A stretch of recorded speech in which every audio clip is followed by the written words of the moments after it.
Story 1. The Unseen Filth. I found the room on my third week of trying to scrub away stains that shouldn't exist. The door was behind the supply shelf, barely visible, painted the same institutional gray as everything else down here.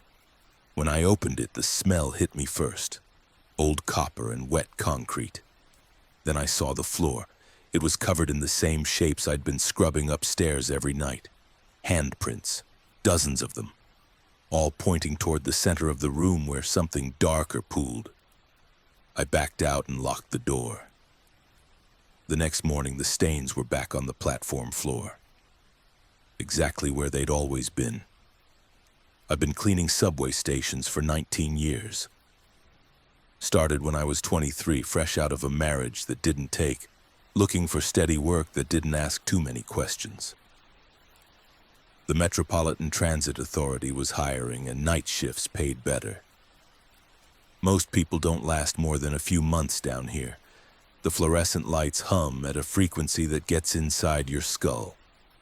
The air smells like brake dust and electricity and something organic that never quite washes away. But I got used to it, found a rhythm in the work, mopped the platforms, emptied the trash bins, scrubbed the tile walls, checked the bathrooms, repeat. 5 nights a week, 11 p.m. to 7 a.m. Stations along the blue line rotating every 2 weeks. Fletcher Station was my least favorite rotation. It sits at the far end of the line where ridership drops to almost nothing after 10. Built in 1953, renovated once in the 80s, then forgotten. The platform tiles are that particular shade of yellow that transit authorities loved back then. Supposed to look cheerful, but under fluorescent light it just looks diseased. 2 tracks, 1 island platform, 3 exits that all lead to the same empty street corner. During my shift, maybe a dozen people pass through. Mostly night workers heading home, a few insomniacs, the occasional person who looks like they're running from something. The stains appeared during my second shift at Fletcher. I'd mopped the entire platform the night before, spent an extra 20 minutes on the south end because someone had spilled coffee near the bench. When I arrived the next night, there were dark smudges near the yellow safety line. 5 of them, roughly circular, about the size of dinner plates. I assumed someone had tracked in motor oil or maybe spilled something. I got my mop bucket, mixed in extra degreaser, and scrubbed them clean. Took about 15 minutes.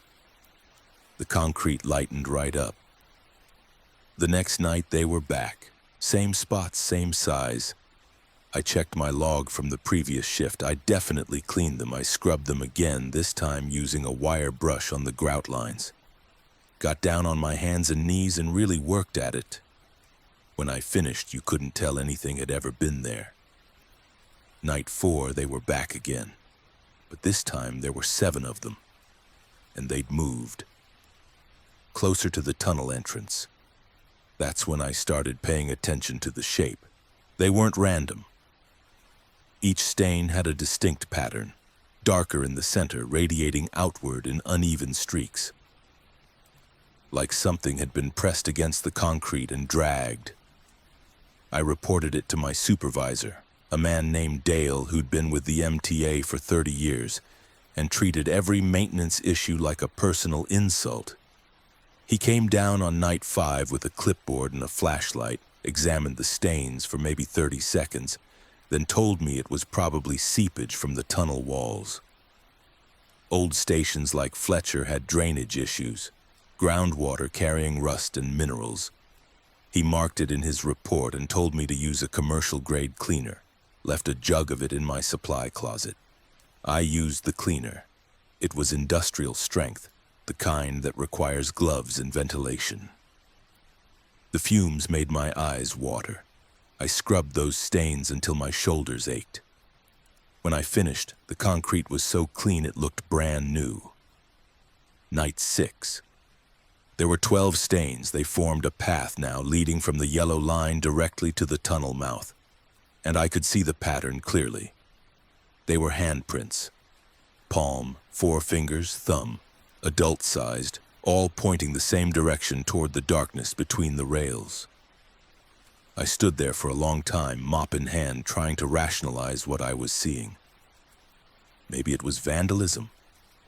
Someone coming through after my shift with paint or ink, playing a prank on the night janitor. But Fletcher Station only had one security camera mounted above the turnstiles, and it pointed at the entrance, not the platform. And the handprints didn't look like paint. They looked organic, wet. I cleaned them anyway. That's my job. By the second week, the handprints appeared every night, and they weren't just on the floor anymore. I found them on the tile walls, on the metal bench bolts, on the edge of the waste bins, always the same size, always pointing toward the tunnels. I stopped reporting it to Dale. He'd already made it clear he thought I was wasting his time. On night 11, I arrived to find the handprints had multiplied. There were easily 40 of them covering a 15-foot stretch of platform. Some overlapped. They led right up to the yellow safety line and stopped, as if whatever made them couldn't cross that threshold. I could smell them now, a faint metallic odor like old pennies left in water. That's when I decided to follow them. I'd never gone into the tunnels during my shift. That's against protocol. Track workers handle the tunnels during designated maintenance windows, usually between 3 and 5 a.m. when trains don't run on this section. But I needed to understand. I grabbed my flashlight, checked the arrival board, no trains for 26 minutes, and stepped down onto the tracks. The temperature dropped immediately, 10 degrees, maybe more. The tunnel walls were slick with condensation, and my flashlight beam barely penetrated 20 feet ahead. I could hear water dripping somewhere deeper in, a rhythmic sound that echoed off the curved concrete. The rails hummed faintly, residual current from the last train. I walked for maybe 2 minutes, following the curve of the tunnel. My flashlight picked up the usual debris: soda cans, plastic bags, a shoe. Then I saw the alcove. It was on the right side, cut into the tunnel wall. Maybe 6 feet wide, 4 feet deep. I'd walked this platform for 2 weeks and never noticed it from above. The entrance was partially hidden behind a support pillar.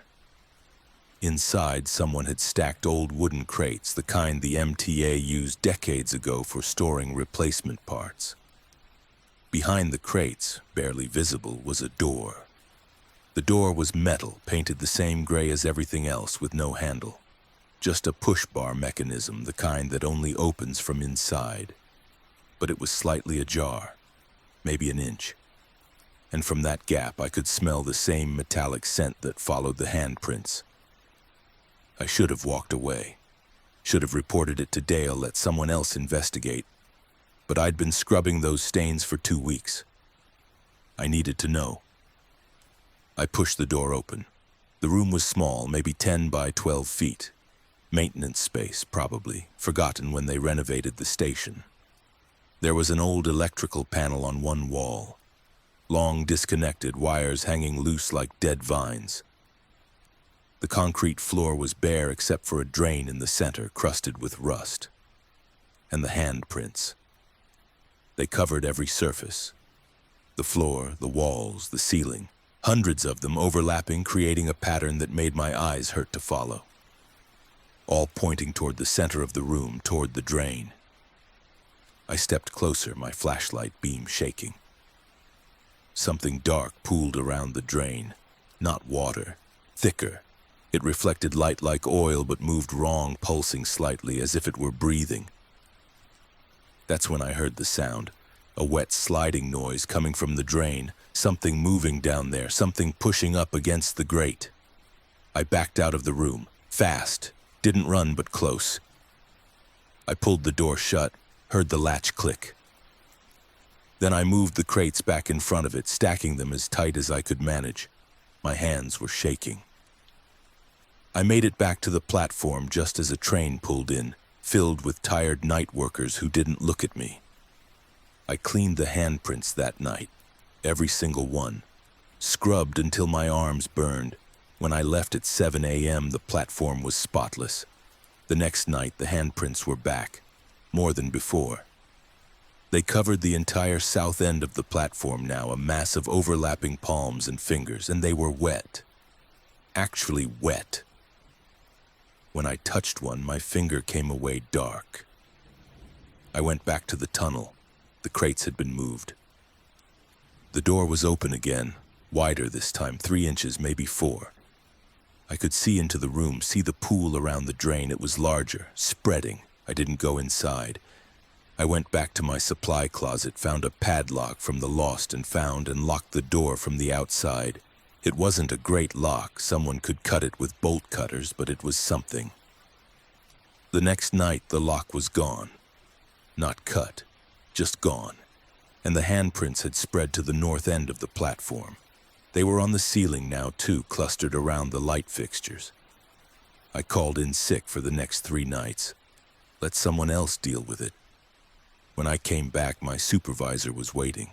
He wanted to know why I'd abandoned my post. I tried to explain about the room, the handprints, the door that wouldn't stay closed. He looked at me like I'd been huffing the cleaning chemicals. He told me Fletcher Station had been inspected top to bottom 6 months ago. There were no hidden rooms, no forgotten maintenance spaces. Just the platform, the bathrooms, and the supply closet. I went down to the tunnel that night after he left. The alcove was still there. The door was still there. But when I opened it, the room was empty. No electrical panel, no drain. Just bare concrete walls and a floor that looked like it had been freshly poured. The handprints appeared again the next night. I cleaned them. They came back. I cleaned them again. It's been 6 months now. I still work the Fletcher Station rotation. The handprints still appear every night, exactly the same pattern. I've learned to clean them efficiently, 45 minutes if I don't stop to think about it. Sometimes late in my shift, when the last train has passed and I'm mopping the south end, I can hear something moving in the tunnel. A wet sliding sound, like something dragging itself across concrete. The door is still there. I check it sometimes when I'm feeling brave or stupid. It's always closed, always locked from the inside. But every morning when I leave, I see my own handprints on my mop handle, dark and wet, pointing toward the tunnel. Some stains don't scrub away. They just move deeper, waiting for the right conditions to surface. I think about that every time I wring out my mop. About what pools beneath the places we walk every day, pressing up against the drains, leaving marks we're paid to erase. And I wonder what happens when there's no one left to clean. Story 2. The cleaning log that isn't his. The entry was dated 3 weeks ahead, November 14th. It described in perfect detail the graffiti I would discover on the north wall, the broken light fixture in the men's bathroom, the spill near track 2. It even mentioned the color of the jacket I'd be wearing, my brown canvas one with the torn pocket. I flipped to the back of the log. The last entry was dated 6 months from now. It was just 2 words written in handwriting that had deteriorated into something barely legible. Still here. I found the log on a Tuesday, 3rd week of October, during my routine check of the supply closet at Riverside Station. It was wedged behind a shelf of disinfectant bottles, the kind of spot you only notice when you're reorganizing. The notebook was standard issue, green canvas cover, spiral binding, MTA property stamp on the front. We're supposed to maintain these logs, document our shifts, note any maintenance issues or unusual occurrences. Most janitors stop filling them out after the first month. I'd been diligent for my first 3 years, then sporadic after that. My current log was in my locker. This one was old. The cover was water-stained, the corners bent. I opened it expecting to find entries from some previous janitor, maybe someone who'd worked Riverside before my time. The MTA has terrible record-keeping. Equipment and paperwork from decades ago still turns up in forgotten corners. The first entry was dated January 7th, 2 years ago. The handwriting was neat, precise, slightly cramped. Night shift. Arrived 23 Sao. Platform swept and mopped. Replaced trash bags in bins 1-4. Light fixture F7 flickering. Reported to maintenance. Unusual amount of standing water near South Tunnel entrance. Investigated. Appears to be condensation from ventilation system. No trains delayed. Departure 0715 standard log format professional. The kind of entry a conscientious worker makes, but something about it felt wrong. I flipped to the next entry dated January 9th. My schedule. I work Sunday, Tuesday, Thursday, and Friday nights. Whoever wrote this log worked the same rotation. I sat down on an overturned bucket and read more carefully. The entries continued through January, February, March. Whoever kept this log was thorough. They documented everything.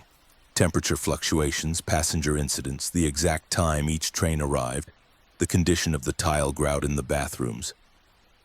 The kind of detail that goes beyond duty into obsession. Then I reached an entry that made my throat tighten. April 3rd. The date was familiar. I pulled out my phone and checked my own sparse log entries from that period.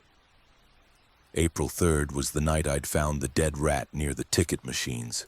Large one, maybe a foot long, already stiff. I'd bagged it and thrown it in the external dumpster. It had bothered me because there'd been no visible injury, no blood. Just a dead rat with its mouth open, teeth bared, like it had died screaming. The entry in the found log read, "Dead rat near ticket machines. No visible cause of death. Mouth open, teeth exposed. Disposed of in external dumpster. Felt watched while handling it. Probably fatigue. 3 hours until end of shift." Word for word, it was what I would have written. What I should have written if I'd been maintaining my log properly, but I hadn't written this. The handwriting wasn't mine. I checked the inside cover for a name. There was a signature, but time and water damage had made it illegible. Just a smudged scrawl that could have been anything. I flipped through more entries, cross-referencing them with my own memories of working Riverside. May 16th, the night a drunk passenger vomited on the platform, and I spent 40 minutes cleaning it while he apologized repeatedly. The log described it perfectly, including the color of his jacket, blue windbreaker, and the fact that he left a $10 bill on the bench as an apology. June 22nd, the night the ventilation system failed and the temperature on the platform hit 86 degrees. I'd worked that entire shift in a t-shirt, my uniform top tied around my waist. The log noted the temperature, the clothing change, even the fact that I'd drunk 4 bottles of water from the vending machine. Every entry matched my memory. Not approximately, exactly. Specific details I couldn't possibly have shared with anyone. The log was documenting my shifts in real time, in handwriting that wasn't mine. I should have reported it immediately. Should have taken it to my supervisor, a woman named Patricia who ran the night maintenance division with military efficiency. But something stopped me. Maybe it was the way the later entries started to change. The handwriting remained the same, but the tone shifted. Subtle at first, then unmistakable. July 9th, platform work routine. Beginning to notice pattern in passenger behavior. Same people, same times, same seats. Like actors following a script, the woman with the red purse always sits on bench 3. The man with the newspaper always stands near the tunnel entrance. Repeated every Tuesday and Thursday for 6 weeks now. Coincidence? I remembered thinking the same thing. Riverside serves a mostly residential area. Regular commuters, people who work night shifts at hospitals and warehouses. You see the same faces. After a while, you notice their patterns. It's normal. But the next entry went further. Tested theory tonight. Moved bench 3-6 feet east. Woman with red purse arrived 23:47. Stood at original bench location for 4 minutes. Sat on floor exactly where bench used to be. Never looked confused, never adjusted, just sat on concrete, purse in lap, waiting for her train. Pretended not to notice. I closed the log. My hands were cold. I remembered that night. Remembered moving the bench because someone had spilled soda underneath it and I needed to mop. Remembered the woman standing there, then slowly lowering herself to sit on empty floor. I thought she was on drugs, but when her train came, she'd stood up normally, straightened her coat, and boarded like nothing unusual had happened. I'd convinced myself I'd misremembered it, fatigue playing tricks, but here it was, documented by someone else, someone who'd seen exactly what I'd seen. The entries continued through August and September. The handwriting grew less precise, the lines wavering. The observations became more disturbing. August 15th, tracked the newspaper man, followed him onto the train. He got off at 3 stops, walked to the center of each platform, stood for exactly 90 seconds, then got back on. Never looked at anyone, never changed expression. At the 4th stop, he exited the station and walked to an apartment building, waited across the street. Lights never came on, he never went inside. He stood outside until the sun rose, then walked back to the station and caught the first morning train. Same newspaper under his arm, unopened. August 30th. More of them now, maybe 15 regulars who follow impossible patterns. The teenage girl who reads the same book, I've seen her turn to page 47 for 3 months, never further. The old man who whistles the same 7 notes, stops, then repeats. The couple who argue in whispers but never make sound. I watched their mouths move for 20 minutes tonight. Silence. I recognized all of them. Every single passenger described in the log. They were regulars at Riverside. I'd noticed their quirks but never thought to document them, never followed them, never stood outside their homes watching. September 17th entry was just 1 line. They know I'm watching, then nothing for a week. When the entries resumed, the handwriting had changed, still recognizable but hurried, pressed hard enough to tear the paper in places. September 24th. They're waiting for me, all of them. Tonight there were 30 passengers on the platform, all regulars, all standing in a circle around my supply closet door, not moving, not talking, just standing. I waited in the bathroom until they dispersed. Took 3 hours. When I came out, they were gone, but my mop bucket had been moved. I left it near the north entrance. It was sitting in the exact center of the platform, still full of water, nothing spilled. I checked my own memory. September 24th. That was 5 months ago. I'd worked that shift. I thought I'd left the bucket in the center of the platform. I did that sometimes when mopping, using it as a central point to work around.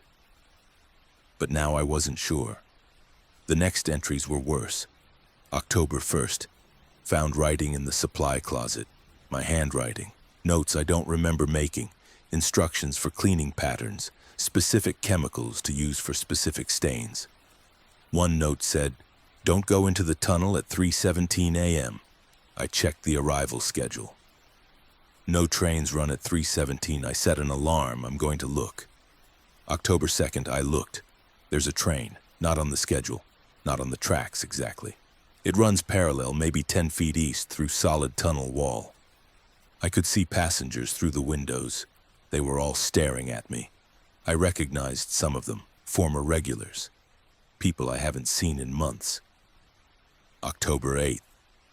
Patricia asked me if I was sleeping enough, said I looked pale. She asked if I'd been maintaining my cleaning log. I showed her this one. She stared at it for a long time. Then she handed it back and said she'd never seen it before. Said I must have found someone's old journal. But when she walked away, I saw her looking back at me the way the regulars look, empty. The entries became increasingly fragmented. Pages were torn out. Others were covered in repetitive phrases. Still here, still here, still here, written hundreds of times. Then I reached October 23rd, last week. My throat went dry. New janitor started tonight. Saw him arrive. Young guy, probably mid-30s. He doesn't see them yet, the regulars. He will. He'll start to notice the patterns. He'll probably find this log. I'm leaving it for him. If you're reading this, I'm sorry. I don't think we leave. I think we just keep working. I saw the former janitor tonight, the one before me. He was mopping the south platform. I called out to him. He didn't respond, just kept mopping the same spot over and over. I checked the duty roster. No one else is scheduled. There's never anyone else scheduled. Just me, just us. The next page showed an attempt at a schedule. Dates and times, notes about passenger patterns. Then written in the margin, October 25th. Saw myself tonight. He was using my supply closet, wearing my uniform. He didn't see me, or he pretended not to. I tried to approach. He moved to a different section of the platform, always just out of reach. I wonder if he's the new one or if I am. I wonder if there's a difference. I flipped to the next entry. October 29th. 3 days ago. I think I understand now. We're all here. Every janitor who worked Riverside. We just can't see each other unless we're looking at the right angle at the right time. The station needs cleaners. It always needs cleaners. We just keep working our shifts. Forever. Sometimes I see them, shadows with mops moving in the corner of my vision. I'm becoming one of them. I can feel it. My reflection is wrong now. Delayed. When I move, it takes a moment to catch up. Soon I'll be like the regulars, stuck in my pattern, mopping the same floor for eternity. The final entry was dated November 1st, yesterday. He found the log, the new one. I watched him read it in the supply closet. He looked scared. Good. Maybe he can break the pattern. Maybe he can leave. I couldn't. I tried. I walked out of the station at the end of my shift, made it to the parking lot, got in my car. But when I looked in the rearview mirror, I was still standing on the platform. And when I looked down, I was holding my mop. I never left. I just thought I did. If you're reading this, run. Now. Before your shift ends. Before you become like us. I closed the log. My hands were shaking. I checked the date on my phone. November 1st. I'd found the log within hours of the last entry being written. I looked around the supply closet. It was empty, just me, the shelves, the cleaning supplies. I stood up, tucked the log under my arm, and walked out to the platform. It was 2:37 a.m. Quiet period. No trains for 18 minutes, no passengers. I walked to the center of the platform where the light is brightest and looked around carefully. At first, I saw nothing unusual.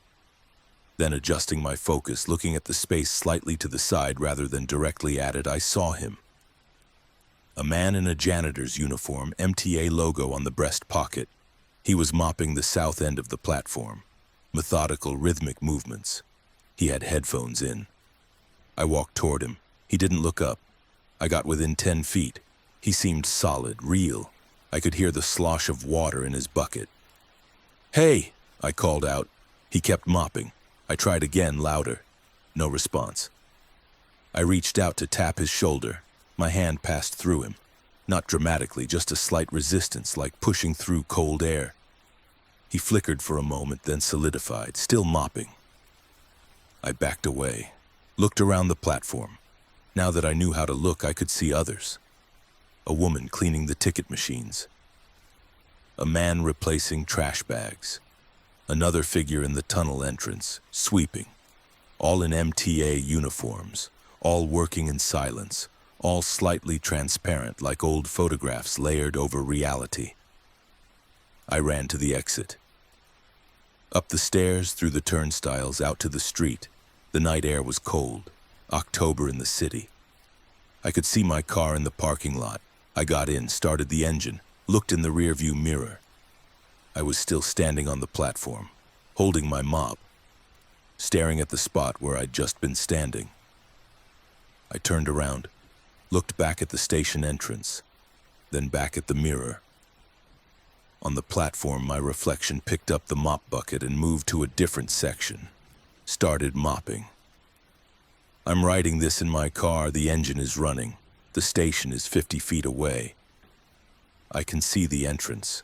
I can see myself through the windows, visible for just a moment as I pass under the lights.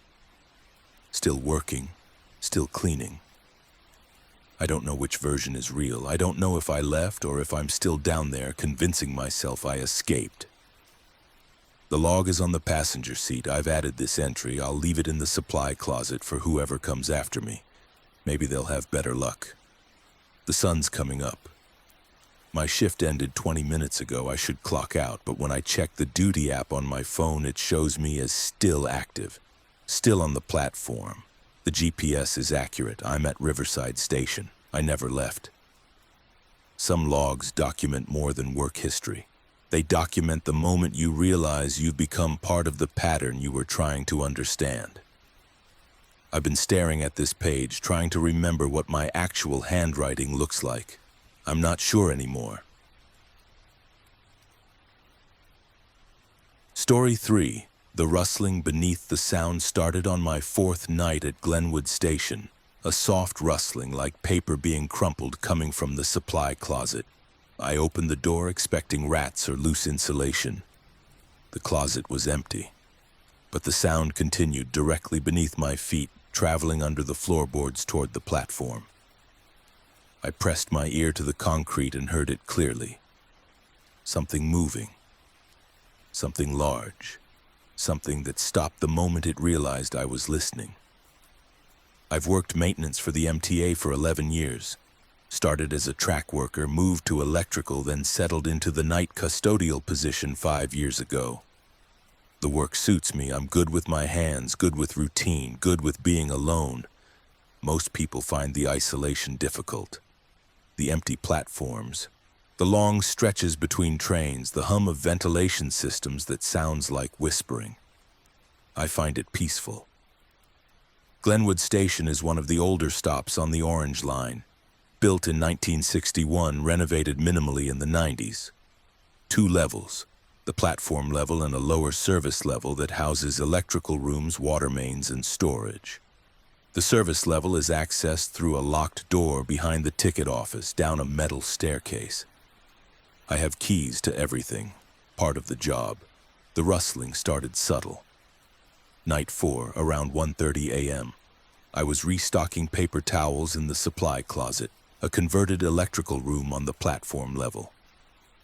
The closet is maybe 8 by 10 feet lined with industrial shelving, cleaning supplies, spare parts, lost and found items waiting to be processed.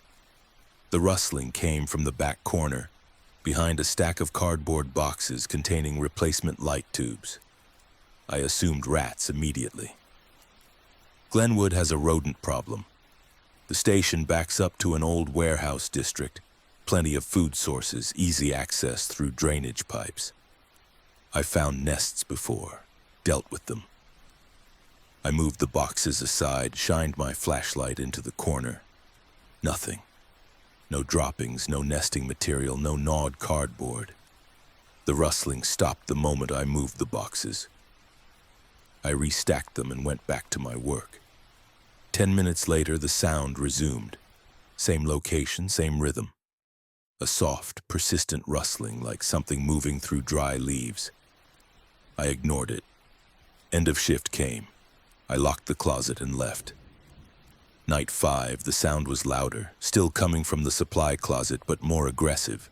Not just rustling now, scratching. Long, deliberate scrapes like fingernails on concrete. I opened the closet immediately. The sound stopped. I pulled out every box, every container, checked behind every shelf. Nothing. The floor was solid concrete, no cracks, no holes. I spent 20 minutes examining every inch. Silent the entire time. I left the door open when I went back to the platform. Wanted to hear if it started again. It did. 3 minutes later. But this time I could tell the sound wasn't coming from inside the closet. It was coming from below it, under the floor. I grabbed my flashlight and went down to the service level. The stairs are narrow, the air noticeably colder. The service level isn't much, a corridor with rooms branching off. Electrical room, pump room, storage. The ceiling is lower, maybe 7 feet, lined with pipes and conduit. Everything painted the same industrial beige. I found the room directly beneath the supply closet. Storage room 3, according to the faded label on the door. The door was locked. I checked my key ring. I had the right key. I'd opened this room before for inventory checks. The lock turned smoothly. The room was empty. Just concrete walls, a bare bulb overhead, some old shelving units pushed against the far wall. No windows, no vents except the main duct running along the ceiling, and no sound. Whatever I'd heard from above had stopped. I stood there for a few minutes listening. The ventilation system hummed. Water dripped somewhere distant, normal basement sounds. I was about to leave when I noticed the floor. There was dust, the usual layer of concrete dust and grime that accumulates in unused rooms. But through the dust, I could see marks, drag marks. Something had been moved across this floor recently, multiple somethings. The tracks led from the center of the room to the far wall where the old shelving unit stood. I approached the shelves. They were empty, coated in dust, clearly hadn't been used in years. But the dust on the floor immediately in front of them was disturbed, and behind the shelves, barely visible, was a gap, maybe 6 inches between the shelving unit and the wall. I moved the shelves. They were lighter than expected, made of cheap metal, easy to slide aside. Behind them was the wall. Concrete, painted beige, completely ordinary. Except for the crack. It was vertical, running from floor to ceiling about 1 inch wide at its widest point. I'd seen cracks like this before. Settlement damage, foundation shift, normal in buildings this age. But when I shined my flashlight into the crack, I didn't see the back wall. I saw darkness, deep darkness, and I felt air moving. Cold air flowing out of the crack, carrying a smell like old paper and mildew. The rustling started again, inside the crack, close enough that I jerked back instinctively. I left storage room 3, locked the door, went back upstairs and finished my shift. Didn't go near the supply closet again. When I clocked out at 7 a.m., I filed a maintenance report about a possible structural crack in the service level. Routine paperwork. Someone from the day crew would check it. Night 6, I arrived to find no work order had been generated. My report had been filed and apparently ignored. I asked the evening supervisor about it. He checked the system. Told me structural assessments were low priority unless there was an active hazard. A crack in a storage room didn't qualify. The rustling that night was constant. It started at midnight and didn't stop. I could hear it on the platform, through the floor, a steady rhythm of movement. Scratching, sliding. Something active under my feet. Passengers noticed. A woman waiting for the 1:15 train asked me if there were animals in the walls. I told her it was probably the ventilation system. At 2 a.m. during the quiet window between trains, I went back to the service level. The door to storage room 3 was open, not unlocked. Open, standing ajar about 6 inches. I knew I'd locked it. I had the only key on my ring. I pushed the door wider. The room was as I'd left it, except the shelves had been moved back against the wall, covering the crack. I could hear the rustling clearly now.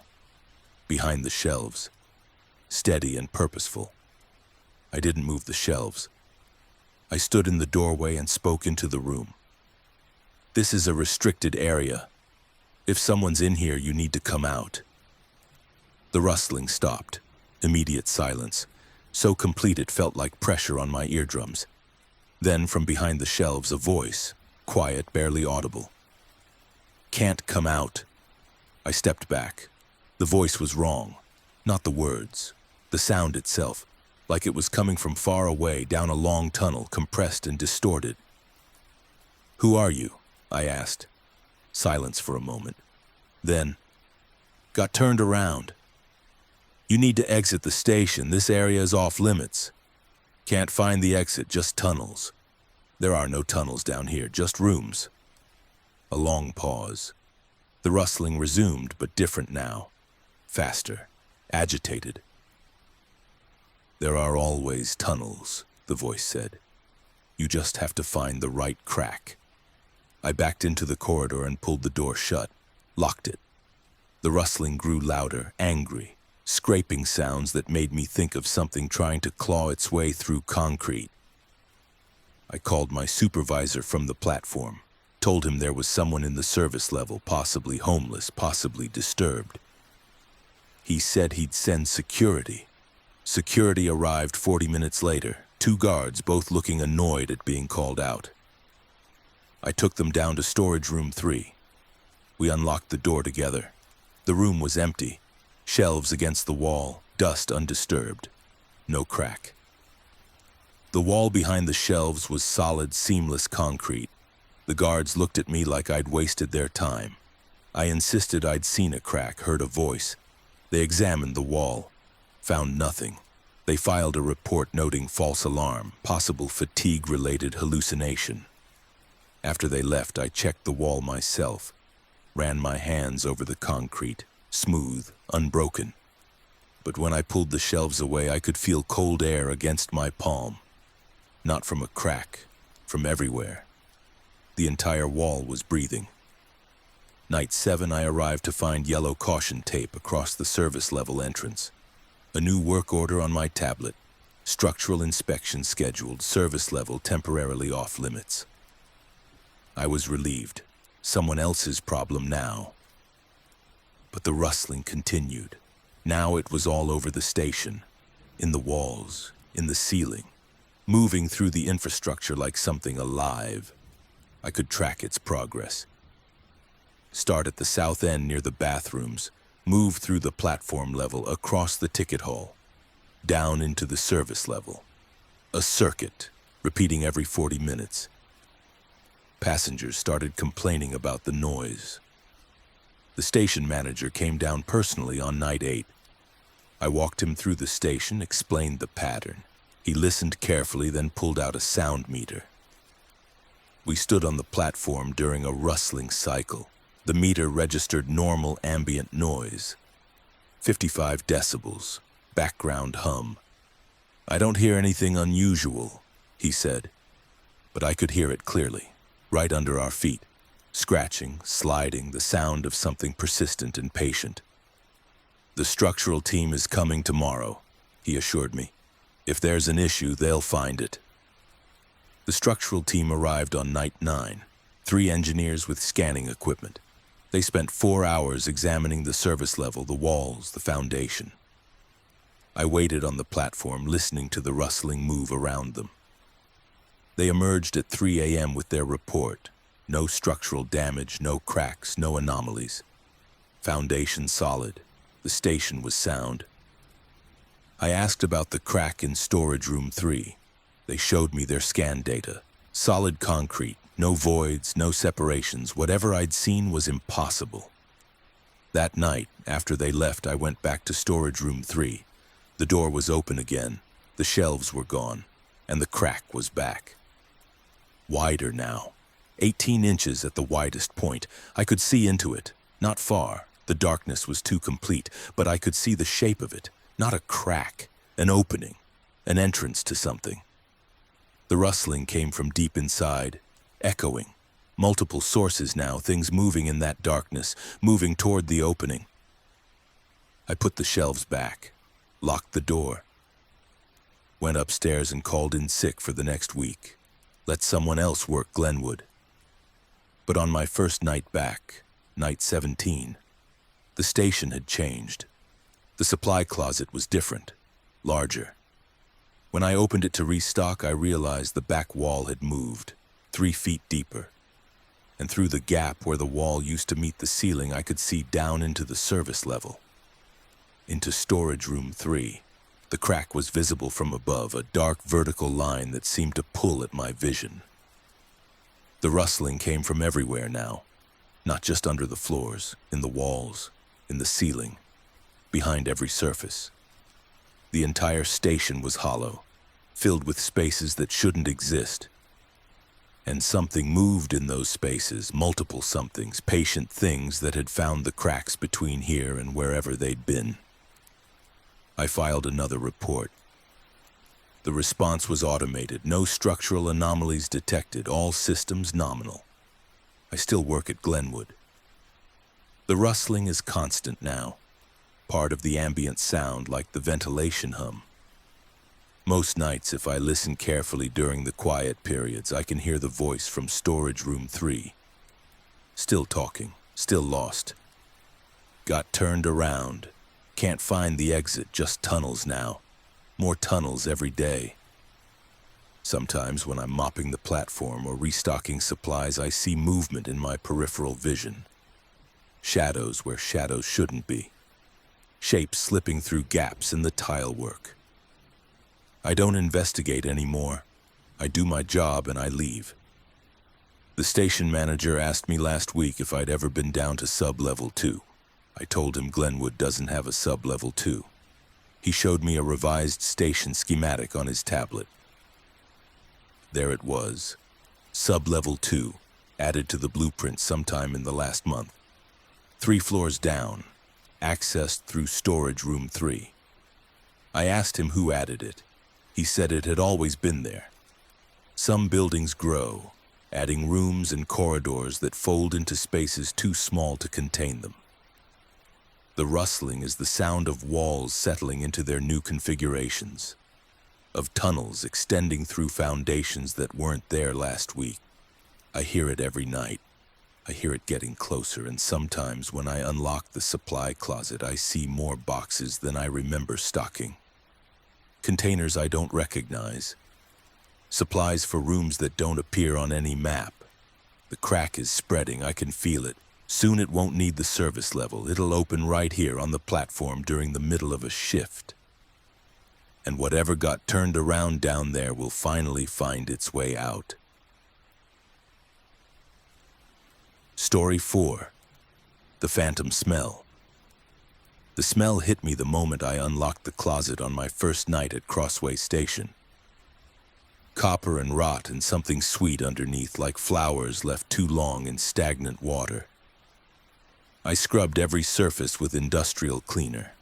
The smell returned within an hour. By the end of the week, I could taste it at the back of my throat. By the end of the month, I started dreaming about what was buried in the walls. And then I found the maintenance report from 1979, the one that mentioned the accident that never officially happened. I transferred to Crossway Station in late September, part of a district-wide staffing shuffle. I'd been working the Blue Line for 6 years, comfortable with my regular routes. But the MTA needed coverage on the Green Line, and I had seniority. Crossway was central, well-trafficked, supposedly one of the easier assignments.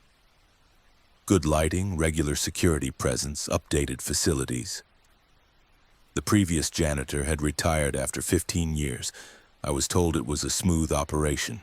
The smell started immediately. First night, 11 p.m., when I unlocked the primary supply closet on the platform level. It rolled out like something physical, making me step back.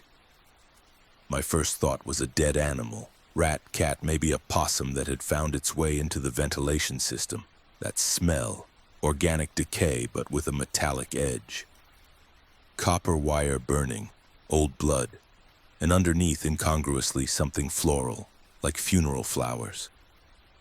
I pulled everything out of the closet, every bottle, every tool, every container. Checked behind the shelves, under the sink, inside the drain. Nothing. No dead animal, no rotting food, no obvious source.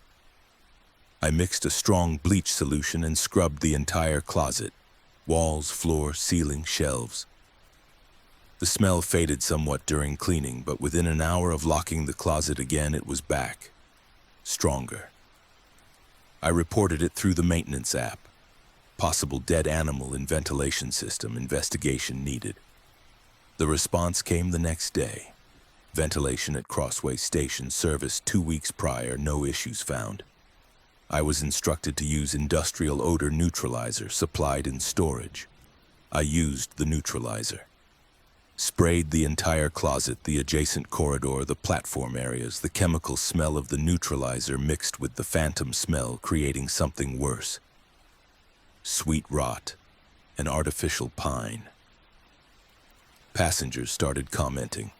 A man asked if something died in the walls. A woman said it smelled like a hospital. By the end of the first week, I could smell it everywhere. Not just the supply closet, the entire station. It was strongest near the north end of the platform where the tunnel curves, but it pervaded everything. I smelled it in the bathrooms, in the ticket hall, in the break room. I went home reeking of it. Showered twice, changed clothes, still smelled it. My wife asked if I was feeling all right, said I looked pale. I told her about the smell. She couldn't smell anything on me. I made her smell my uniform jacket directly. She shrugged, said maybe a little musty, nothing unusual. I held the fabric to my own nose and nearly gagged. Second week, I started investigating the source systematically. I traced ventilation ducts, checked every drain, examined walls for water damage or mold. Crossway is built into a hillside, partially underground. Moisture issues are common in stations with this design, but the walls were dry. No visible mold, no water stains, no structural compromise. The smell was stronger near the floor. I noticed this during my usual platform sweep. At standing height, it was merely present, unpleasant but tolerable. But when I bent down to pick up trash or mop, the smell intensified dramatically, like something was seeping up through the concrete. I checked the construction history. Crossway Station opened in 1974, part of the Green Line expansion. Original construction, minimal renovations. The platform floor was poured concrete, sealed, standard for the era. No records of major repairs or resurfacing. Third week, I began to notice physical effects. Headaches, persistent ones, starting around 2 a.m. each shift and lasting until I left the station. Nausea that came in waves, a metallic taste in my mouth that water didn't wash away. I scheduled a doctor's appointment, mentioned workplace exposure to unknown substances. They ran blood work, found nothing abnormal, suggested stress. The smell was worse at night. This seemed impossible. Smell doesn't follow circadian rhythms. But between 2 and 4 a.m. during the lowest traffic period, the smell became almost visible. A heavy presence in the air, making the platform lights seem dimmer. I started wearing a respirator mask during those hours. It didn't help. The smell bypassed the filters. A transit police officer stopped me during a patrol. Asked if I was all right, said I looked unwell. I asked if he smelled anything unusual in the station. He said no, just normal subway smell. Brake dust, electricity, humanity. I described what I was experiencing. He suggested carbon monoxide, radon, something environmental. I showed him the maintenance reports. All environmental tests current, all systems nominal. Fourth week, I went to the central maintenance office downtown and requested historical records for Crossway Station. There's an archive, mostly digitized, but with some paper records from the 70s and 80s. I spent my off day in a basement office, scrolling through construction documents, safety reports, incident logs. Most of it was routine. Budget reports, equipment purchases, minor maintenance. Then I found a gap. June 1979 through August 1979. 3 months with no records. Before the gap, regular daily logs. After the gap, resumption of normal documentation. But those 3 months, nothing. Not even a note explaining the absence. I asked the archivist about it. She checked the catalog system, confirmed the gap, said it was probably a filing error. Records from that era were spotty, lots of things lost or misfiled during the digitization process. But she noted something. The records immediately after the gap, starting September 1979, included an unusual number of structural repair reports. Foundation settling, concrete resurfacing, waterproofing. Like something had damaged the station and required extensive repair. I filed a formal request for any backup records from that period. It took 2 weeks, but I received a response. One maintenance report filed not under Crossway Station, but under an engineering contractor's general correspondence. Dated July 17, 1979. The report was terse, technical language, but clear enough. During overnight track maintenance, a section of platform floor collapsed. Not a large collapse, approximately 6 square feet, depth estimated at 12 feet. The collapse revealed a cavity beneath the platform, not a designed space, not part of the original construction. A void. Natural or man-made, the report couldn't determine.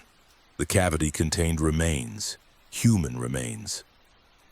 Multiple individuals, state of preservation unknown.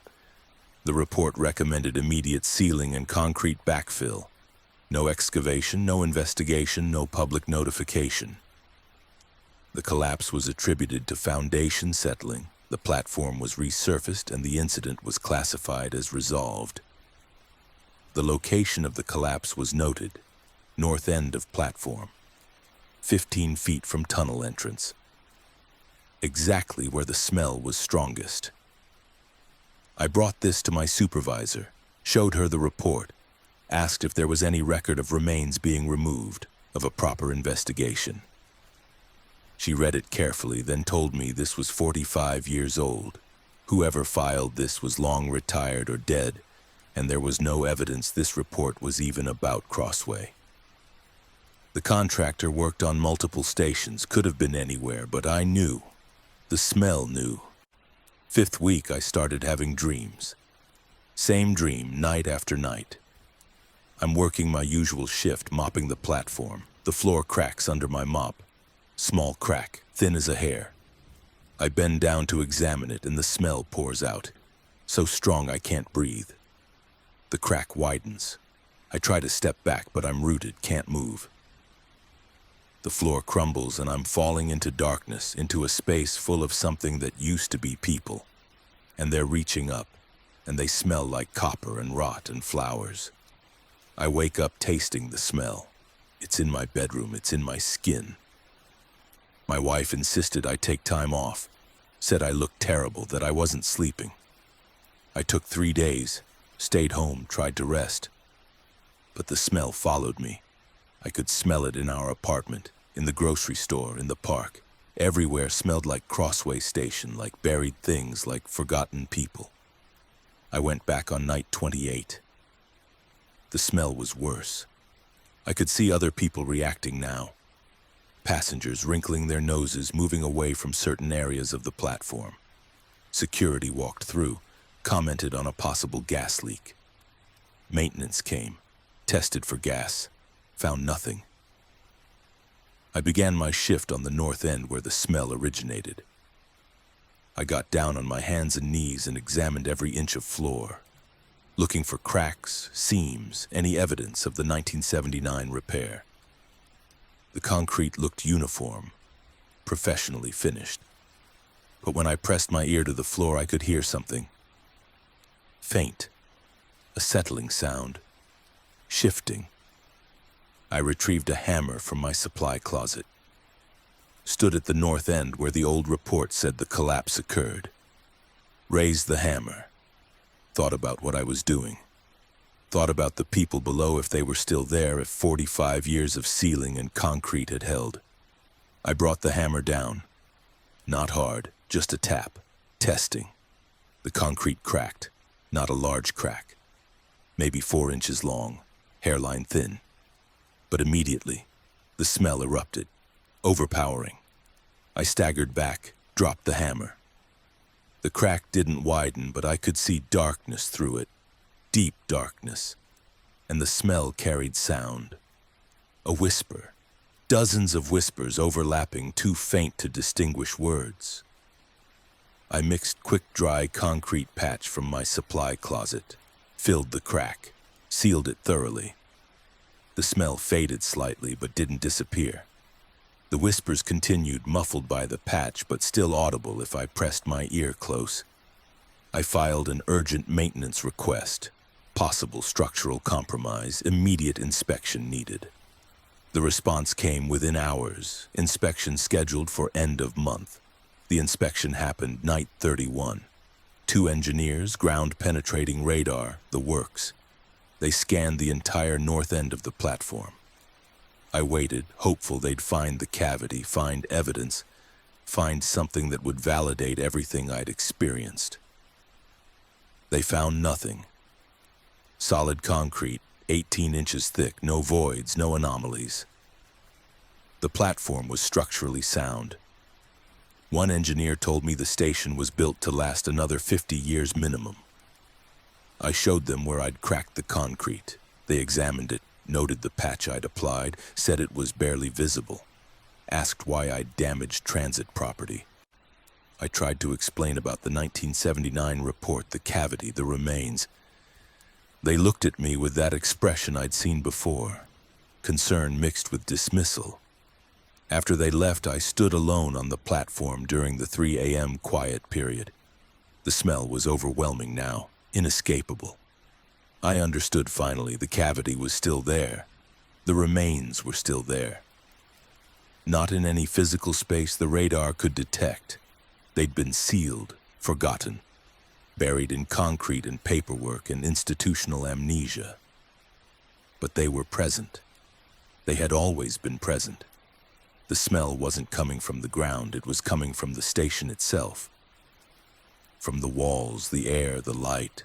Crossway Station was built over something that shouldn't have been built over. Those people, whoever they were, whatever happened to them, they'd been covered, paved over, turned into foundation. And the smell was their reminder, their way of saying we're still here. I still work at Crossway. The smell hasn't faded. I've adapted. I wear it like a second uniform now, this invisible coating of copper and rot and funeral flowers. Other janitors complain when they cover my shifts. They all smell it eventually. Most request transfers. I don't. I understand my role now. Someone has to tend the places where bodies were buried without ceremony, where tragedies were sealed instead of resolved. Someone has to breathe the air those people left behind, to smell their presence, to acknowledge that something happened here that the official records don't mention. Last week I found another maintenance report, this one recent, from the contractor who did the 1979 sealing. He's old now, retired, but he still has records. He responded to my inquiry with a short note. 14 of them, various stages. We were told not to report it. Just seal and forget, I'm sorry. 14 people, beneath the platform where thousands walk every day, beneath my feet every shift. The smell is stronger tonight. It's always stronger when it rains, when water seeps through layers of concrete and foundation, carrying traces of what lies beneath. I'm mopping the north end, same as always. The floor is clean. It's always clean. But some stains go deeper than surface. Some stains become part of the structure itself, and no amount of scrubbing reaches them. I can hear the whispers clearly now. 14 voices, patient and persistent, waiting in their unmarked grave for someone to remember that they existed, that they ended here, that they never left. Story 5. The Stained Floor. The stain appeared on the third night after the renovation, a dark blotch near the center of the new platform, roughly 3 feet across. I scrubbed it with every chemical in my closet. It faded during cleaning, then returned by morning, darker and larger. By the second week, it had spread to cover 12 feet. By the third, it had formed shapes. Recognizable shapes. Bodies pressed flat, reaching outward. And underneath the sealant they'd just applied, something was pushing up. I've been a night custodian for the MTA for 8 years. The job chose me more than I chose it. Divorced at 40, needed work that didn't involve people or daylight. Found the posting online. The interview was perfunctory. They needed bodies for night shifts. I needed income, simple transaction. I was assigned to Meridian Station in early March, right after they completed a major renovation. The station had been closed for 4 months while they updated everything. New tiles, new lighting, new platform floor. The old platform had been poured in the 60s, cracked and stained by decades of use. The renovation involved stripping it down to the support structure, reinforcing, then pouring new concrete with a modern sealant that was supposed to last 50 years. The station reopened on a Tuesday. I started the following Monday, first night shift after the renovation. The platform looked pristine. Smooth gray concrete, unmarked, perfect. The kind of clean that feels temporary, like you're the first person to walk on fresh snow. My first 2 nights were routine. Light traffic, minimal cleanup. The new floor was easy to maintain. Spills wiped up without staining. Scuff marks from shoes buffed out with minimal effort. I remember thinking this was the easiest assignment I'd had. The stain appeared on night 3. I noticed it during my 2 a.m. platform sweep. Near the center of the platform, maybe 15 feet from the yellow safety line, was a dark spot, roughly circular, about 3 feet in diameter. It looked like someone had spilled something, coffee maybe, or soda, but the color was wrong. Too dark, almost black in the platform lighting with a faint reddish undertone. I got my mop bucket, added heavy-duty degreaser, and scrubbed the spot. It required more effort than expected. The stain had penetrated the sealant somehow, darkened the concrete underneath. I scrubbed for 10 minutes, applying increasing pressure, and finally the stain began to lighten. After 20 minutes, it was gone. The concrete looked clean, matching the surrounding floor. I documented it in my maintenance log. Unknown stain, center platform, removed with degreaser. Routine entry. The next night, the stain was back. Same location, same size, same darkness, as if I'd never cleaned it. I reported it to my supervisor, a man named Gary who'd worked for the MTA for 26 years and treated every maintenance issue as evidence of incompetence. He came down during his rounds, examined the stain, asked what I'd used to clean it. I showed him the degreaser. He said it was inadequate, gave me a different chemical, something industrial grade, the kind that requires gloves and ventilation. I used the new chemical. The stain resisted initially, then began to break down. It took 40 minutes of sustained scrubbing, but eventually it faded. Not completely, I could still see a faint discoloration, but close enough. Night 5, the stain was darker than before, and larger. Now it was 4 feet across, the edges irregular, like it was spreading organically. I spent an hour cleaning it, used the industrial chemical, then followed with a concrete brightener. By the end, my shoulders ached and my lungs burned from the fumes, but the floor looked clean. Night 6. The stain covered 6 feet. The expansion was consistent, radiating outward from the center. And the color had shifted. Still dark, but now I could see variations in the shade. Lighter areas, darker areas, almost like patterns. I took a photo with my phone before cleaning. Later, during my break, I zoomed in on the image. The pattern was clearer in the photo. It looked organic, cellular, like I was looking at something magnified under a microscope. I dismissed it. Pareidolia. The human brain finds patterns everywhere. I cleaned the stain. It took 90 minutes. By the end of the second week, the stain covered 12 feet and had developed distinct features. I could no longer convince myself it was random. The patterns were deliberate, shapes within the darkness, curves and lines that suggested anatomy. I could see what might be limbs, what might be faces. Pressed flat, stretched, like something had been compressed into 2 dimensions. I stopped cleaning it every night. The effort was unsustainable, and it returned regardless. Instead, I cleaned it every 3rd night, documented the progression, and filed increasingly urgent maintenance requests. Gary came down again on night 16. stood at the edge of the stain which now covered 20 feet of platform, and stared at it for a long time. "The hell did you do?" he asked. "Nothing. It appeared after the renovation. Concrete doesn't just stain like this, not new concrete, not with sealant." "I'm aware." He took photos, said he'd contact the renovation contractor. The concrete was under warranty. This was their problem. The contractor sent an inspector on night 18. Young guy, mid-20s, carrying testing equipment.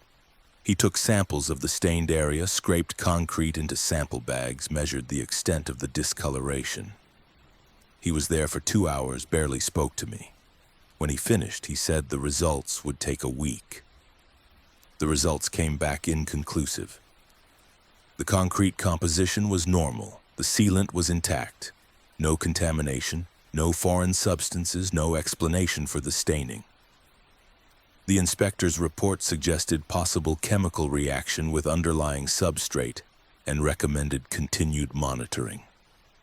By night 25, the stain covered 40 feet, half the platform, and the shapes were unmistakable now. I could count them. 14 distinct figures overlapping, pressed into the concrete like fossils in sediment. Each one showed different levels of detail. Some were just outlines. Others showed features, hands, faces, open mouths. I stopped sleeping well. The images stayed with me during the day. When I closed my eyes, I saw the stained floor, the compressed figures, the hands reaching outward. I started researching the station's history, looking for anything that might explain what I was seeing. Meridian Station opened in 1967. Original construction, minimal incident history. Standard maintenance logs. No major accidents, no unusual events. The renovation was prompted by aging infrastructure, routine upgrade. Nothing in the official record suggested any reason for what was happening. But I found something in the city archives, a newspaper article from August 1966 during construction. A brief mention buried on page 8. Construction incident at future transit site. The article was vague. An unspecified accident during excavation. No fatalities mentioned, situation resolved, construction continuing on schedule. I searched for follow-up articles, nothing. The incident disappeared from the record. Night 30, the stain covered the entire platform. Edge to edge, the concrete was dark, patterned with the compressed figures. 14 of them arranged in a rough circle, all facing inward toward the center where the stain had first appeared. Passengers noticed. Complaints came in. People said the floor looked wrong, felt wrong. Some refused to stand on certain areas. The station manager ordered increased cleaning, hired a specialized contractor to attempt restoration. The contractor arrived with industrial equipment, pressure washers, chemical strippers, grinding tools. They worked for 3 days during off-peak hours, stripping the sealant, grinding down the top layer of concrete, resealing. When they finished, the platform looked new again. Clean gray concrete, uniform, perfect. I started my shift that night already knowing what I'd find. The stain was back, full coverage, darker than before, and the figures were three-dimensional now. Raised slightly from the concrete surface like bas-relief sculptures. I could see fingers, facial features, the folds of clothing. They were emerging. I stood at the center of the platform, surrounded by the figures, and finally understood. The renovation had stripped away the old concrete. The concrete that had been poured 57 years ago in 1967 over whatever happened in 1966. The new pour was thinner, the sealant more advanced but less substantial. Whatever had been buried was closer now. The barrier had been reduced. I filed my final report that night, detailed everything, included the newspaper article, the progression photos, my theory. I recommended the platform be excavated, the foundation investigated, whatever was underneath be properly addressed. The response came the next day. My report was classified as non-actionable speculation. I was instructed to continue routine maintenance and cease filing reports about the staining, which was considered aesthetic variation within acceptable parameters.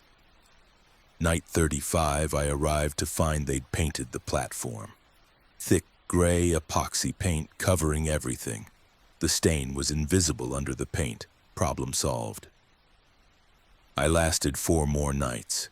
The paint held until night 37, then I watched it happen.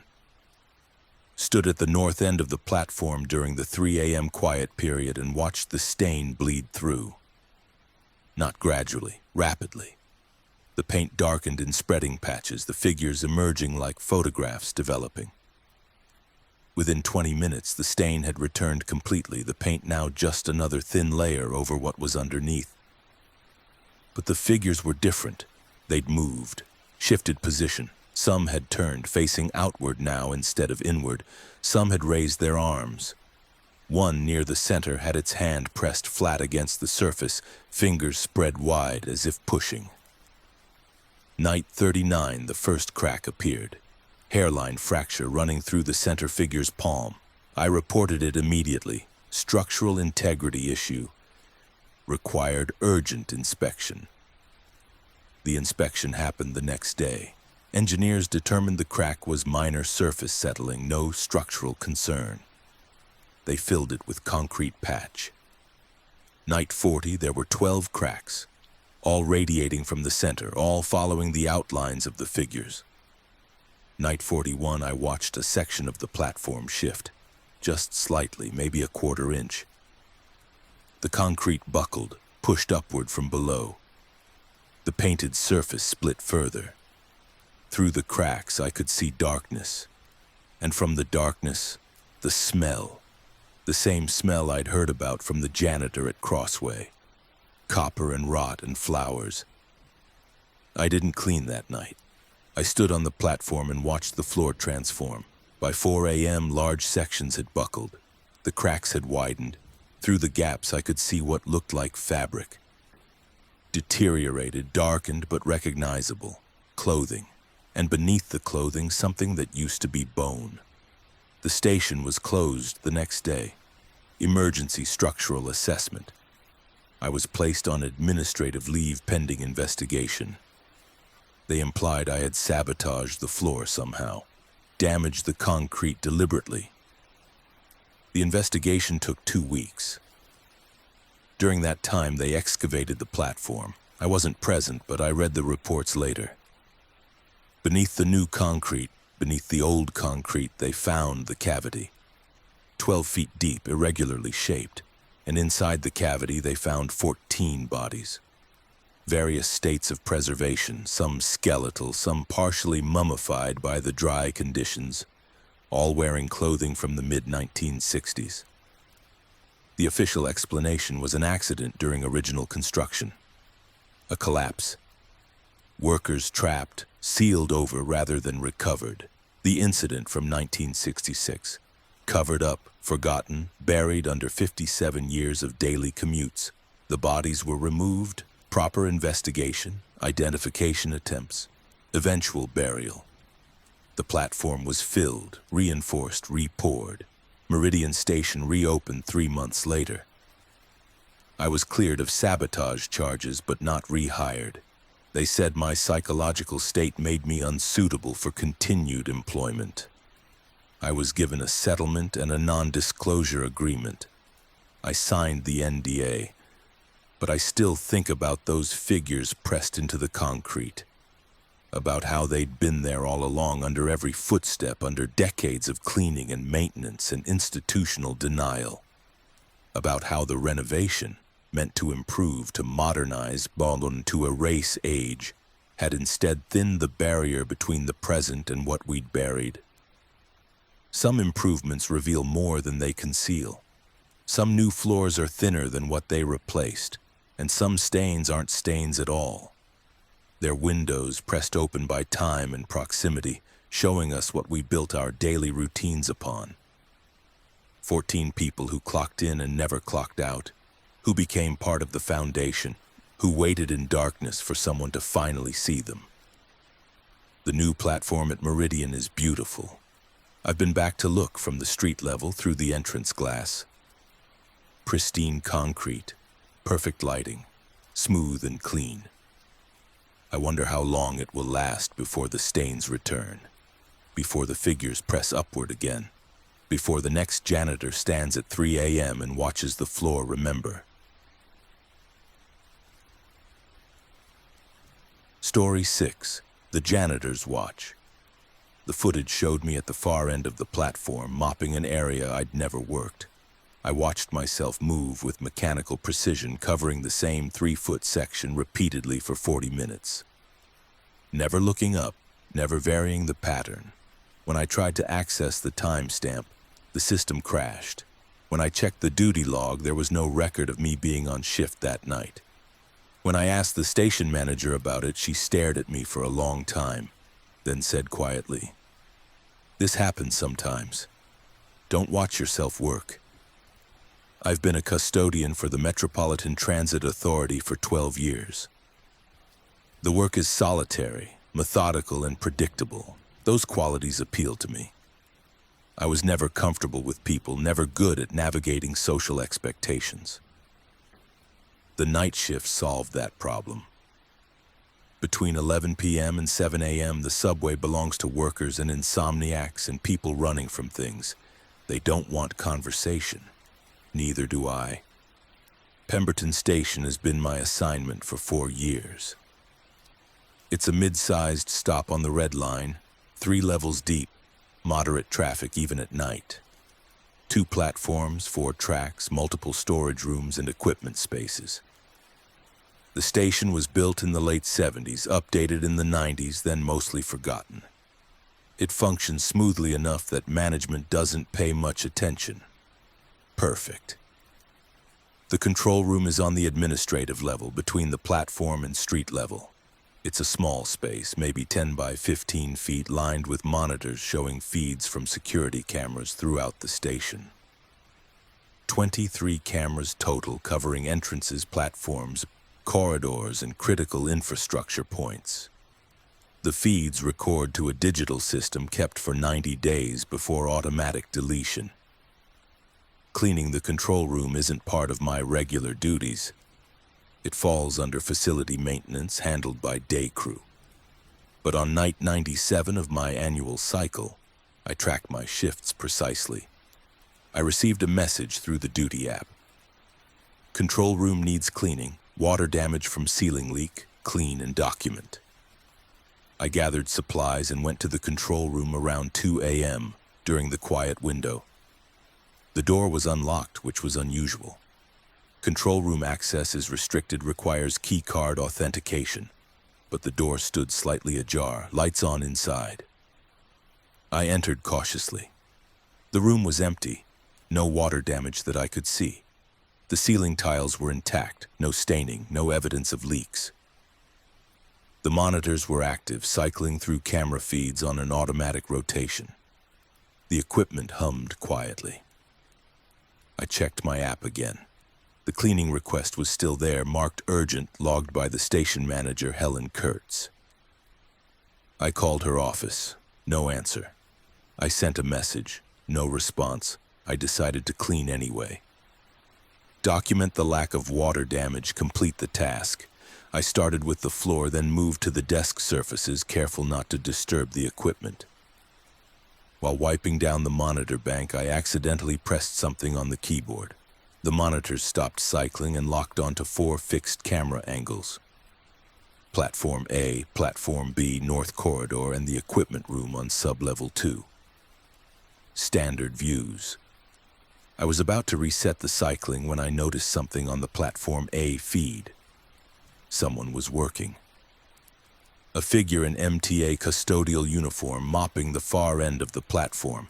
I couldn't see the face from the camera angle, but the posture was familiar. The way the figure held the mop, the rhythm of movement. I watched for a moment, then realized with a cold clarity I was looking at myself. But I was in the control room. I'd been in the control room for 15 minutes. I looked down at my hands, at my uniform, confirming my physical presence, then back at the monitor. The figure continued mopping, methodical and unhurried. I checked the camera label. Platform A, Camera 7, live feed. The timestamp in the corner showed the current time, 8:02:17 a.m. I left the control room and went directly to Platform A. Took the stairs quickly, emerged onto the platform. It was empty. No janitor, no mop bucket, no one. Just the usual scatter of waiting passengers, 4 people seated at different benches, absorbed in phones or exhaustion. I returned to the control room. The figure was still on the monitor, still mopping. Same location, same motion. I watched closely. The figure was cleaning a specific area, about 3 feet square, near the tunnel entrance. Repetitive strokes covering the same section over and over. Never moving to a different area, never stopping. I pressed keys on the keyboard, trying to rewind the footage to see when this began. The system didn't respond normally. Instead of rewinding, the feed jumped to a different camera. Platform B, Camera 3. Another figure, same uniform, same methodical movement, mopping a small section near the stairs, same repetitive pattern, same area over and over. I cycled through all 23 cameras. 13 of them showed figures in custodial uniforms, all moving with the same mechanical precision, all cleaning small, specific areas, all alone in their respective frames, and all of them looked like me. Not identical, the angles were wrong, the lighting varied, the distances too great for certainty. But the posture, the build, the way they moved. Familiar. Too familiar. I sat down heavily in the control room chair, tried to rationalize. Old footage, somehow mixed into the live feed. A system glitch, replaying recorded shifts. But the timestamps showed current time, and the other elements in the frames, the passengers, the trains arriving and departing, the lighting, all matched the current night. I called Helen again. This time she answered, voice thick with sleep. "Sorry to wake you," I said. "I'm in the control room. There's something wrong with the camera feeds." A pause. "What do you mean, wrong?" I think they're showing old footage. Or there's a glitch. I'm seeing things that aren't happening." Another pause, longer. "Jeremy, why are you in the control room?" "You sent a cleaning request, water damage." "I didn't send any request. I'm home. I've been asleep." I checked my app, still showing the urgent request logged under her name. "It's here in the system 2 hours ago."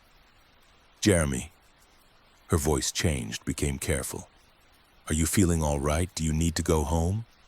"I'm fine, but someone sent this request and now the cameras are showing." "Don't watch the cameras," she interrupted. "If there's a malfunction, leave the control room and file a report. Maintenance will check it in the morning." "I need to understand what—" "Jeremy, leave the control room now. Don't watch the monitors." The certainty in her voice stopped me. She wasn't surprised. She wasn't confused. She knew something. "Has this happened before?" I asked. Silence on the line. Then quietly. "Sometimes the system shows things. Old footage, corrupted data, we don't know. But it's not real. Whatever you're seeing, it's not happening. Just leave the room." "It's showing me," I said, "in multiple feeds. All showing me, working different areas. But I'm not there. I'm here." The silence extended. I could hear her breathing, shallow and quick. "Don't watch yourself work," she finally said. "Please, leave the control room. Take the rest of the night off. We'll talk tomorrow." She disconnected. I looked back at the monitors. The figures continued their tasks, endlessly mopping the same small sections, never progressing, never stopping. I found the keyboard commands for playback, accessed the archived footage. I searched for last night, same time period, same cameras. The feeds showed empty platforms, empty corridors, normal night activity, no custodial figures. I searched last week, same result, empty. I searched last month, empty. I searched 6 months back and found it. Camera 7, Platform A. A figure in custodial uniform mopping a small section near the tunnel entrance. Same repetitive motion, same area, same posture. The timestamp was from 6 months ago, but I couldn't remember working that area on that specific date. I checked my personal log. According to my records, I'd been off that night. Medical appointment the next morning. Took the evening shift off. But the figure on the monitor looked like me. Moved like me. I searched further back. 1 year. Camera 3, platform B. Another figure, same uniform, mopping the stairs. I'd worked that night according to my log, but I'd documented working the north corridor, not platform B, 2 years back. Multiple cameras, multiple figures, always alone, always cleaning small, specific areas with mechanical repetition. I searched for patterns, for connections. The dates were irregular, different months, different years, but they all fell on the same day of the week. Tuesday, my scheduled night. I was looking at recordings of shifts I didn't remember working, tasks I didn't remember performing, hours that existed in the system but not in my memory. I checked the duty logs, the official records. Every Tuesday I'd found on the cameras showed me clocked in, shift completed normally, no incidents reported. But I had no memory of those specific nights. No memory of mopping those specific areas. I pulled up tonight's feed again. The figures were still there, still working. I counted them again. 13 figures across 13 cameras. I checked my personal calendar. Tonight was Tuesday. I left the control room and began checking the locations. Platform A first, empty, then Platform B, empty. The north corridor, the equipment room, the sub-level passages, all empty. No figures, no custodians, no one matching what the cameras showed. I returned to the control room. All 13 figures remained visible on their respective feeds. I positioned myself in front of camera 7, the Platform A view, and waved my arms. On the monitor, the platform appeared empty. No reflection of my movements. But the figure continued mopping, undisturbed by my presence. I was looking at footage of something that was happening, but not in the space I occupied. Something adjacent. Parallel. I accessed the system settings, trying to understand the camera configuration. The settings were standard, nothing unusual. But in the maintenance log, I found entries I'd never noticed before. Regular occurrences of phantom recordings, unexplained footage, duplicate shift documentation. The entries went back years, all flagged as system errors, all marked as resolved, none actually investigated, and all occurred on Tuesdays.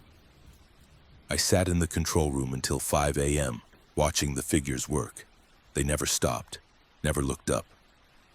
Never acknowledged anything except the small sections they cleaned with mechanical precision. At 5:47, one by one, the figures disappeared from the feeds. Not walking away, just gone. One moment present, the next gone. Like they'd been deleted. I checked the duty log. My shift was marked as normal. 8 hours, completed all assigned tasks, no incidents. But I'd spent the entire night in the control room.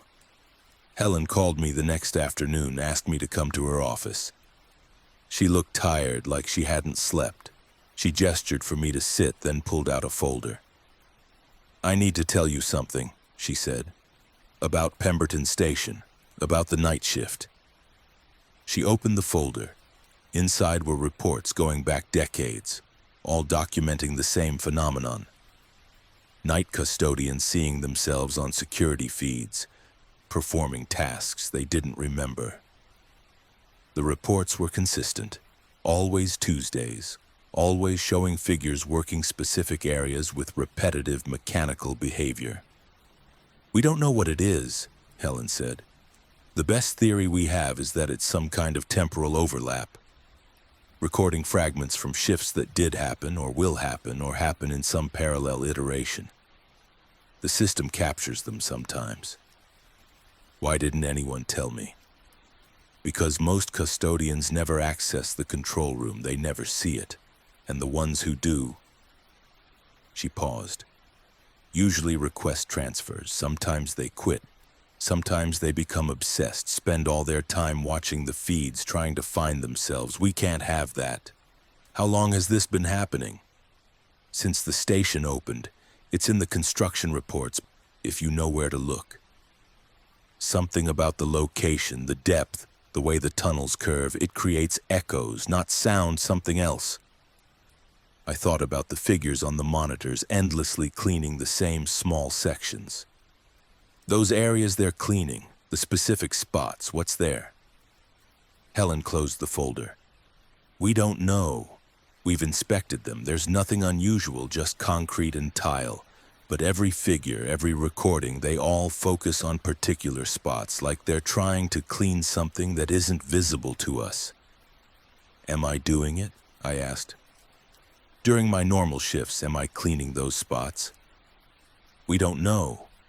The live feeds show you working normally, covering your full area. The phantom feeds show something else. A version of you, or a recording of you, or a projection of you.